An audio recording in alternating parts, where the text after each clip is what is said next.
Apocynum ক্যানাবিনাম এই ওষুধটির দ্বিতীয় অংশ নিয়ে আমি এখন কথা বলবো আপনাদের সঙ্গে। এর আগের ভিডিওতে আমি কিছু অংশ নিয়ে আলোচনা করেছি, এখন আরও কিছু অংশ নিয়ে আলোচনা করব। অত্যন্ত গুরুত্বপূর্ণ একটি ঔষধ, বলা হচ্ছে ইট is a specific remedy for the following condition.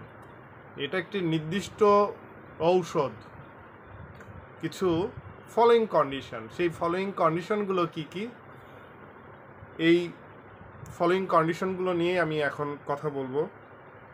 বলা হচ্ছে dropsy of serous membranes. Dropsy of serous membranes, we know outer layer of organ. আমাদের ইন্টারনাল যে অর্গানগুলো আছে, আউটার একটা লেয়ার আছে, এই outer layer of organ and body cavity. We know we have many body cavity such as pelvic cavity, thoracic cavity, এরকম অনেকগুলো cavity আছে। এই ক্যাভিটিগুলো সিরাস মেমব্রেন দ্বারা আবৃত, মোড়ানো। এই সিরাস মেমব্রেনগুলোতে কি হয়? ফ্লুইড জমা হয়। ড্রপসিক্যাল কন্ডিশন উইথ থ্রাস্ট, প্রচণ্ড পিপাসা, প্রচুর পিপাসা। After scarlet fever, typhoid, typhus, cirrhosis of liver, abuse of quinine, dropsy of pericardium, thorax, peritoneum, extremities and genital organs. বলা হচ্ছে with thirst, প্রচুর পিপাসা, after scarlet fever, স্কারলেট ফিভারের পরে dropsical condition. Scarlet fever means bacterial infection. এটা আপনার পুরো body এই স্কারলেট ফিভারে লাল হয়ে যাবে। স্কারলেট ফিভারে আপনার পুরো বডি কি হয়ে যাবে? লাল হয়ে যাবে। মারাত্মক ধরনের একটি জ্বর। টাইফয়েড, আমরা টাইফয়েড সম্পর্কে জানি, টাইপাস, এগুলো আসলে ব্যাকটেরিয়াল ইনফেকশনের কারণে হয়। সিরোসিস অফ লিভার, লিভার যদি সিরোসিস হয়ে যায় সেক্ষেত্রে আপনার কি হতে পারে? এই বডি ক্যাভিটিতে এবং সিরাস মেমব্রেনে প্রচুর ফ্লুইড আসতে পারে। অ্যাবিউজ অফ কুইনাইন, আমরা জানি সিংকনা নামে একটি গাছ, যার বাকল থেকে এই কুইনাইন উৎপন্ন হয়। এটার যদি অ্যাবিউজ হয়ে যায় তাহলে আপনার ড্রপসিক্যাল কন্ডিশন হতে পারে।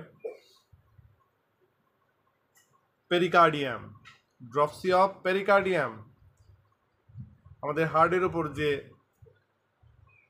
মেমব্রেন আছে এখানে জল জমতে পারে, পানি জমতে পারে।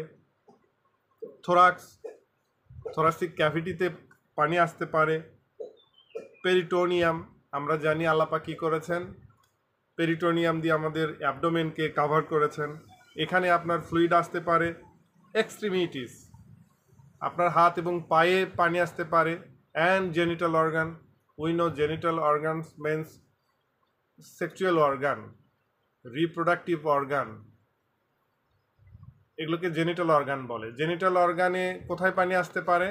আমরা জানি সিরাস মেমব্রেন থাকে টেস্টিসের ওপর, ছেলেদের যে টেস্টিস থাকে এই টেস্টিসের ওপর একটা মেমব্রেন থাকে, এখানে জল আসতে পারে, জল বা ফ্লুইড আসতে পারে। তরল এসে ভরে এটা কি হবে? ফুলে যাবে। এই ধরনের কন্ডিশনে আমরা কি করতে পারি? অ্যাপোসাইনাম ক্যানাবিনাম দিতে পারি। মনে রাখতে হবে ড্রপসিক্যাল কন্ডিশনে 4টা শর্ত থাকতে হবে। আমি যেটা আগের ভিডিওতে আলোচনা করেছি, চিলি পেশেন্ট হতে হবে,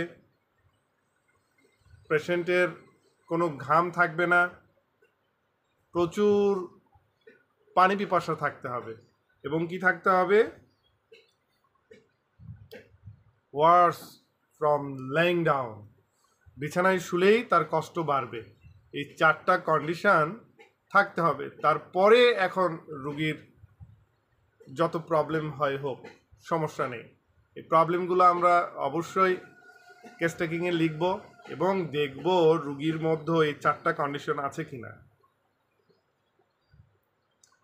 তারপর কি দেখব? অ্যাকিউট হাইড্রোসেফালাস, যদি অ্যাকুইট হাইড্রোসেফালাস নিয়ে কোনো পেশেন্ট আছে, তাহলে সেক্ষেত্রে আমরা প্রথমেই কি ব্যবহার করতে পারি? অ্যাপোসাইনাম ক্যানাবিনাম ব্যবহার করতে পারি। অ্যাকিউট হাইড্রোসেফালাসটা আসলে কি আমাদের জানতে হবে, প্রতিটা রোগ সম্পর্কে জানতে হবে। হিউম্যান বডিতে যে রোগগুলো হয় এই রোগের ওপর একটা নলেজ রাখতে হবে। হাইড্রোসেফালাস মেন, হাইড্রো মানে পানি, সিফালাস এটার আরেকটা শব্দ আছে কেফালাস।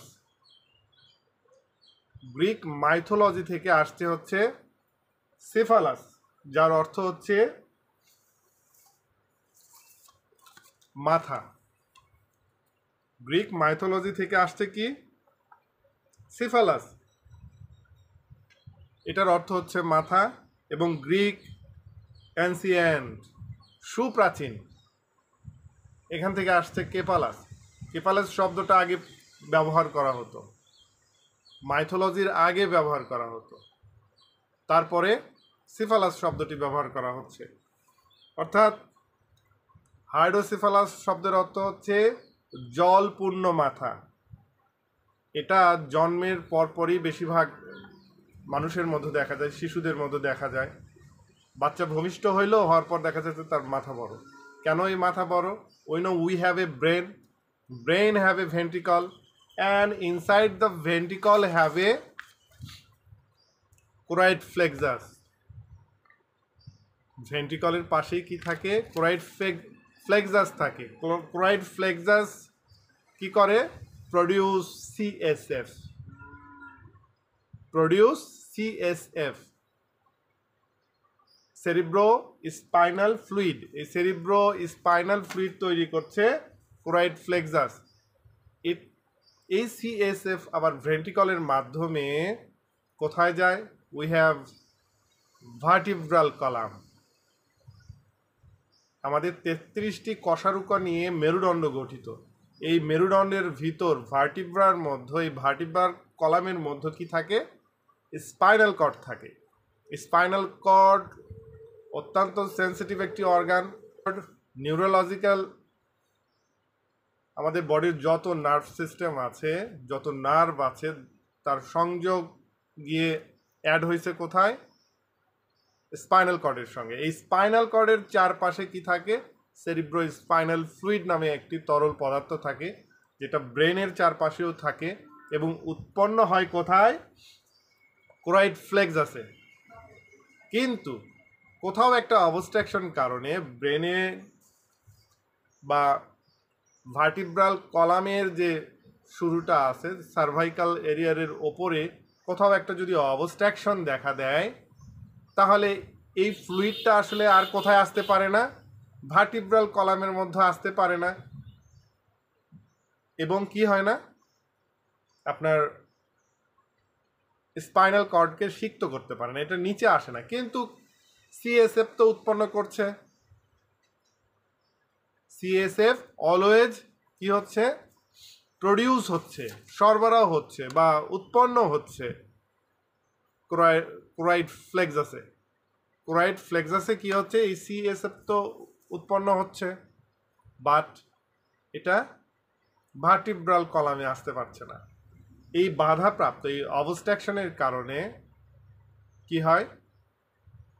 বাচ্চারা হাঁটতে পারে না, বাচ্চাদের নিম্নাঙ্গ বিকাশ হয় না। এবং এই সিএসএফটা ব্রেনে যখন উৎপন্ন হয়, কিন্তু সিএসএফ তো তৈরি হচ্ছে কোথায়? কোরাইড ফ্লেক্সাসে। এটা নিচের দিকে না আসার কারণে, আপনার ভার্টিব্রাল কলামে না আসার কারণে এটা কি হচ্ছে? ভেন্ট্রিকলের মধ্যে এটা স্টোর হয়ে যাচ্ছে।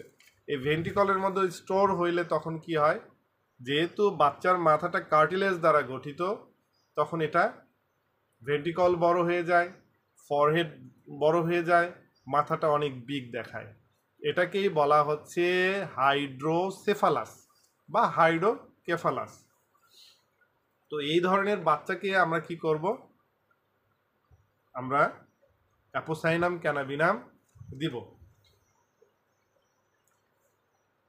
বলা হচ্ছে acute hydrocephalus with open shutter.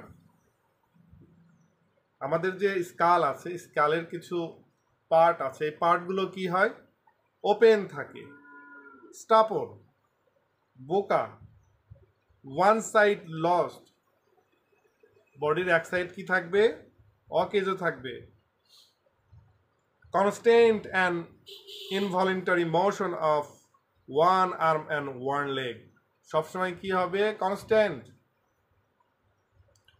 Always হাত এবং পা কম্পিত হবে, মোশন হবে, হঠাৎ হঠাৎ করে কি হবে, নড়বে।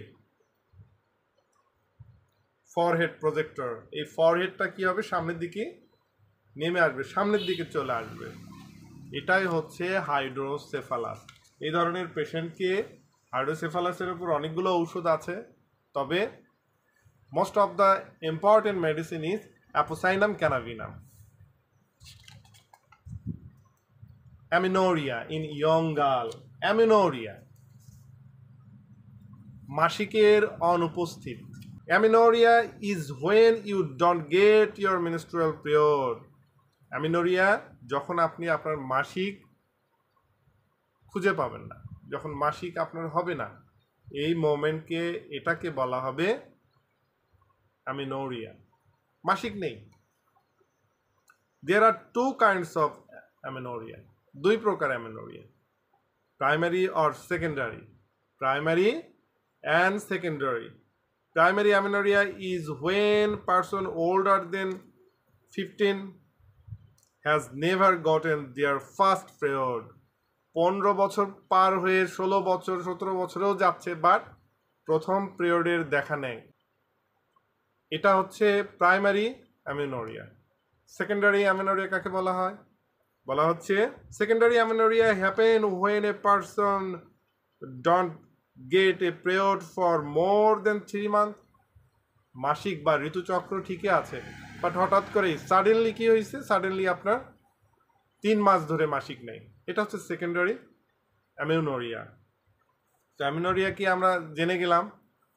এই যদি এই ধরনের হয়, একজন টিনেজার মেয়ে, টিনেজার গার্ল, তার 15 বছর পেরিয়ে গেছে, বাট মাসিক বা ঋতুচক্রের কোনো খোঁজ নেই, then this time we suggest apocynum cannabinum. আরও অনেকগুলো ওষুধ আছে, ফসফরাস আছে, ক্যালকেরিয়া ফস আছে, ন্যাকটামিওর আছে। এই ঔষধগুলো অ্যামিনোরিয়ার উপর খুব ভালো কাজ করে। Pulsatilla, metrorrhagia. মেট্রোরেজিয়াটা কি বলা হচ্ছে? Metrorrhagia continue or paroxysmal flow. Continue, মাসিক কন্টিনিউ চলছে, or paroxysmal flow suddenly increase, হঠাৎ করেই মাসিক বেড়ে যাবে। ফ্লুইড অর ক্লোটেড, তরল এবং দলা দলা। নওশিয়া, বমি বমি ভাব হতে পারে। Vomiting, palpitation, pulse quick and feeble, আপনার রেডাল পালস খুব দ্রুত হতে পারে, আপনার এটা আবার কমে যেতে পারে। হোয়েন মুভ, কখন? আপনি যখন চলাচল করবেন, আপনি হাঁটাহাঁটি করবেন বা মুভ করবেন কোনো কিছুতে, then this time your pulse suddenly quick আর ফিভেল, হঠাৎ করে কি হবে, বেড়ে যাবে বা এটা কমে যাবে। Diarrhoea alternating with dropsy. Diarrhoea এটা কি হবে? অল্টারনেটিং হবে with dropsy. Dropsical condition relieve by diarrhoea. আপনার প্রচুর ফোলা শরীর, যে জায়গায় হোক, বডির যে অর্গানই ফুলে যাক বা ফ্লুইড আসুক, এটা রিলিজ হবে কিসে? Relieve by diarrhoea. এটা কেন্ট তার বইতে লিখে গেছেন। Paralysed of extremities. Paralysed of extremities, আপনার হাত বা পা কি হয়ে যেতে পারে? প্যারালাইজড হয়ে যেতে পারে। কফ short and dry.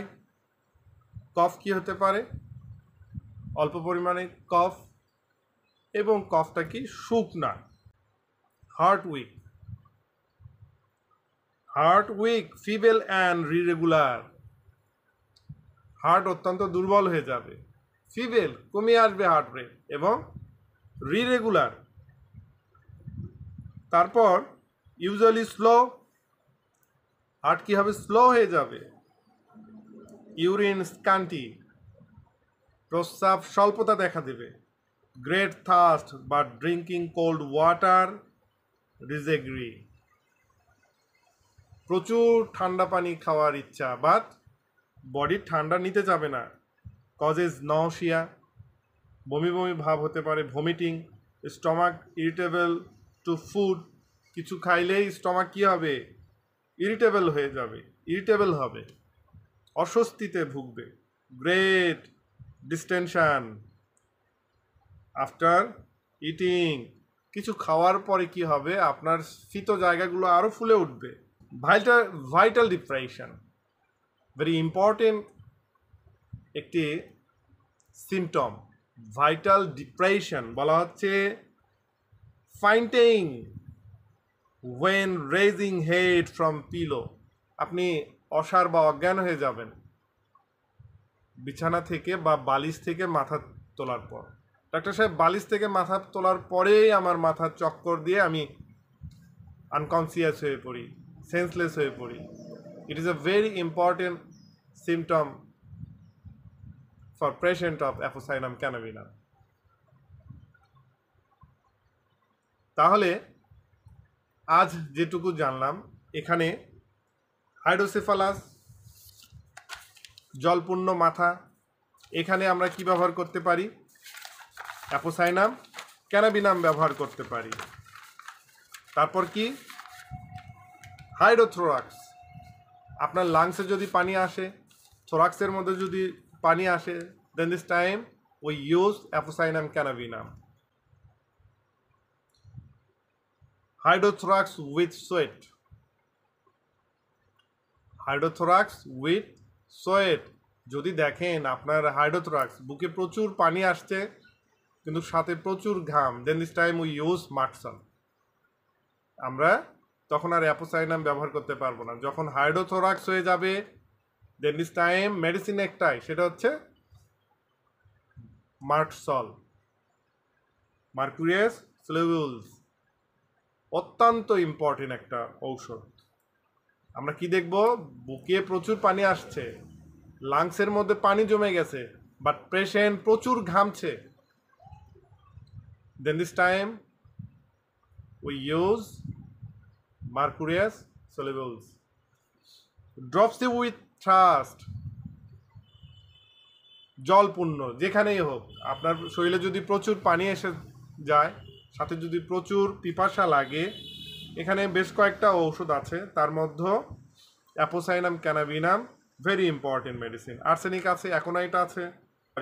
Dropsy without thirst, আপনার শরীরে প্রচুর পানি আসছে, অর্গানগুলো পানিতে পূর্ণ, যেখানেই হোক যদি পানিতে পূর্ণ হয়, without thrust, then this time আমরা কি করব না, আমরা অবশ্যই অ্যাপোসাইনাম দিব না। এখানে দুইটা ঔষধের কথা বলা আছে, এপিস মেলিফিকা আর হেলিবোরাস, মনে রাখবো, apis and helleborus. Dropsical condition without thirst, dropsical condition without thirst, পানি পিপাসা নাই কিন্তু আপনার dropsical condition, then this time we use apis mellifica or helleborus. আমরা এটা চিন্তা করব।